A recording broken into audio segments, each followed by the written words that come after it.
நம பார்வதீவதையே அரகர மகாதேவா. அன்பார்ந்த பக்தி ஒளி நேயர்களுக்கு சுவாமிநாதாவுக்கு அனந்த கோடி நமஸ்காரம். அம்பாளுடைய அனுகிரகம் நம்ம பாத்துல இருக்கா? நம்ம பாத்துல தெய்வ சக்தி இருக்கா?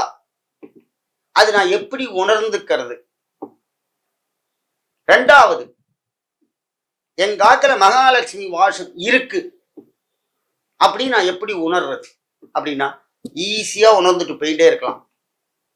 அது என்னென்ன அப்படின்னு புராணங்களை சொல்கிறார்கள்.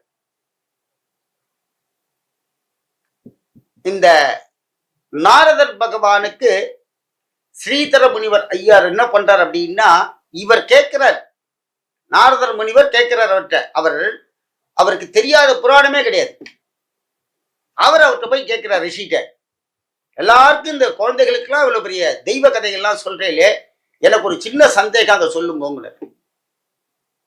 தர்ம பரிபாலனம் பண்றதுக்கு ஒரு கிரகத்துல மகாலட்சுமி இருக்காளா இல்லையா, அது எப்படி நான் அறிகுறியா எடுத்துக்கிறது, எப்படி வருவார் அப்படின்னு நாரதர் கேட்கிறார். அவருக்கு ரிஷி சொல்றார், குழந்தைகளோட பாடம் கத்துக் கொடுக்கும் பொழுது, நம்ம இப்ப கலியுக பாஷையில சொல்லணும் அப்படின்னா, அது முனிவர்னா நம்ம அந்த லெவல்ல சொல்லணும். அதையே நம்ம இந்த கலியுகத்துல சொல்லணும்னா, முதல்ல டெய்லி ஆத்து வாசல்ல ஜலம் தெளிக்கணும், கோலம் போடணும், டெய்லி ஒரு விளக்கு வாசல்ல எரியணும், தீபம். அதை முதல்ல செய்யுங்கோ. அது முதல் மகாலட்சுமிக்கு படி ஏறி உள்ள வருவா. வாசலும் தெளிக்கிறது கிடையாது, கோலமும் போடுறது கிடையாது, விளக்கும் எரியலைன்னா சாமி எங்காத்துக்கு எப்படி காசு வரும்னு கேட்பேன். ரெண்டாவது, என்னதான் நீ மாமிசத்து பிரியனாக இருந்தாலும் காலையில எழுந்து குளிச்சுட்டு அம்பாளுடைய விளக்கு ஏத்தணும். ஆத்துல சுவாமி சன்னதியை கொஞ்சம் ஜலம் தரிச்சு புது கோலம் போட்டு, டெய்லியே புது கோலம் போடணும், கோலம் போட்டு தீபம் ஏத்தணும். அதுக்கு அப்புறம் ஆத்த நல்லா பெருக்கி தொடச்சு, டெய்லி பெருக்கி துடைக்கணும், குப்பை இல்லாம இருக்கணும், மாசம் ஒட்டடை அடிக்கணும், அழுக்கு துணி ஆத்துல சேரக்கூடாது. நம்ம தான் இதெல்லாம் பார்த்துக்கணும். சரி, இதெல்லாம் செஞ்சா எங்க ஆத்துல மகாலட்சுமி போலா இருப்பா? ஒண்ணும் கிடையாது சார். நீங்க தீபம் ஏத்தினாலே, முதல்ல குளிச்சுட்டு வந்தாலே உடம்பு எவ்வளவு ஃப்ரெஷ் ஆகுது. அதே சுவாமி ரூமை போய் நீங்க சுவாமியை திறந்து விளக்கேத்திட்டீங்கன்னா சுவாமி எழுந்துருவாராம், பிரகாசம் பண்ணிடுவார். எத்தனையோ பேர் விட்ட தீபமே ஏத்துறது இல்லை. அம்மா ஏத்தினானா, இந்த பையனை கேட்டேன்னா, இப்ப இந்த கலியுகத்துல சுவாமி ரூம் அன்னைக்கே நான் சொல்லியிருக்கேன், சின்னதா இருக்கும், பெட்ரூம் பெருசா இருக்கும், ஹால் பெருசா இருக்கும், ஆனா சுவாமிக்கு மட்டும் சின்ன கப்போர்டு. சுவாமி பெருசா இருக்கணும், அவருக்கு இல்லம் கொடுக்கணும். இப்ப இருக்க பில்டர்ஸ் எல்லாருமே சுவாமிக்குன்னு சின்ன ஒரு இடத்த ஓரமா ஒதுக்கி கொடுத்துட்டான். பாத்ரூம்ல போனா அங்க 10க்கு 4க்கு 10 என்னமோ ஒரு பெரிய இடமா இருக்கு பாத்ரூமுக்கு. கேட்டா குளிக்கணும், நிக்கணும், போகணும்னு.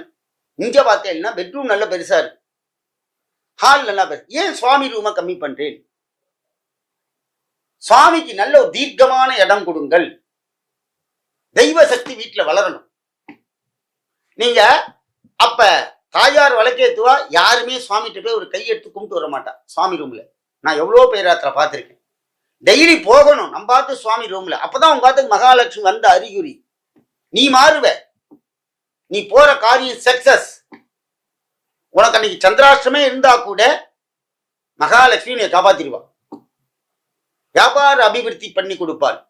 இதுலதான் மகாலட்சுமி அறிகுறி. நம்ம அதெல்லாம் பண்றதில்லை. முதல்ல சாப்பாடு சாப்பிடும் பொழுது நீங்க நிறைய இந்த அநாத ஆசிரமத்து குழந்தைகள்லாம் போய் பார்த்தீங்கன்னா, சாதம் போட்டோன்னே சுவாமிக்கு ப்ரே பண்ணுவா. நிறைய ஒரு அநாத ஆசிரமத்துல வயசான அவ்வளோ பாருங்க, அந்த சாதம் வந்தோன்னு அப்படி ஒரு நமஸ்காரம் பண்ணுவா. ஏன்? அதுக்கு ஒரு ஸ்லோகம் சொல்லி கொடுப்பா குழந்தைக்கு. அந்த குழந்தை சாப்பிடும். நம்ம பாத்துல சாதம் வச்சா சாதம் தட்டுல வச்சுட்டு அவன் பேண்ட்டை மாட்டின்னு இருப்பான், இவன் ட்ரெஸ்ஸை மாட்டின்னு இருப்பான், தலையை வாரின்னு இருப்பான், ஆனா சாதம் காத்துன்னு இருக்கும். இதுல இருந்து மகாலட்சுமி வெளில போயிடுவா. சாதத்தை நமஸ்காரம் பண்ணுங்கள். அன்னதாதா சுகினோ பவந்து. அன்னத்துக்கு தான் அவ்வளவு மரியாதை கொடுக்கணும். அது ஒரு மகாலட்சுமி அனுகிரகம். பசிக்கும் பொழுது சாப்பாடு மகாலட்சுமி உள்ள போகணும். காசு மட்டும் மகாலட்சுமி இல்லை சார், தனதானியமும் மகாலட்சுமி. ஆகினால இந்த மகாலட்சுமியுடைய அம்சம் நம்ம வீட்டுல இருக்கும். அடுத்ததாக முக்கியமான மகாலட்சுமி அம்சம் எங்க இருக்கு அப்படின்னா, நம்ம முகத்துல இருக்கா அம்பர். சில பேராத்து உள்ள போனேன்னா, உள்ள போனோடனே பார்த்து மாமியும் மாமாவோ சிரிச்சுட்டே வாங்கோம்பர்.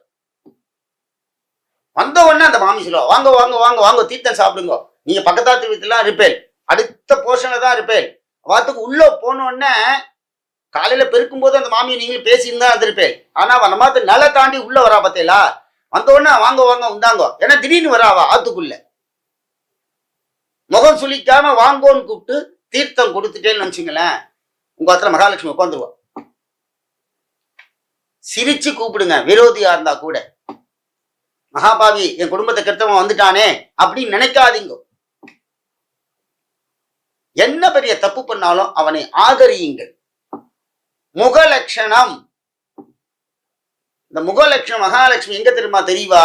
முதல்ல பிரம்மாச்சாரியார் கதையில பாத்தீங்கன்னா, ஆதிசங்கர்கிட்ட மகாலட்சுமி தான் நேர அனுகிரகம் பண்றார். ஒரு ஏழைக்கு நெல்லிக்கனியை வாங்கி கொடுத்தவர் ஆதிசங்கர். அவருக்கு கேட்கவே இல்லையே, அவர் பகவதி பிக்ஷாந்தேதி தான் கேட்க போனார். அவ ஏழை. நம்ம எல்லா தெய்வத்தையும் இந்து மதத்துல யார்கிட்ட பார்க்கலாம்னா பிரம்மாச்சாரியார்கிட்ட போய் பார்க்கலாம்.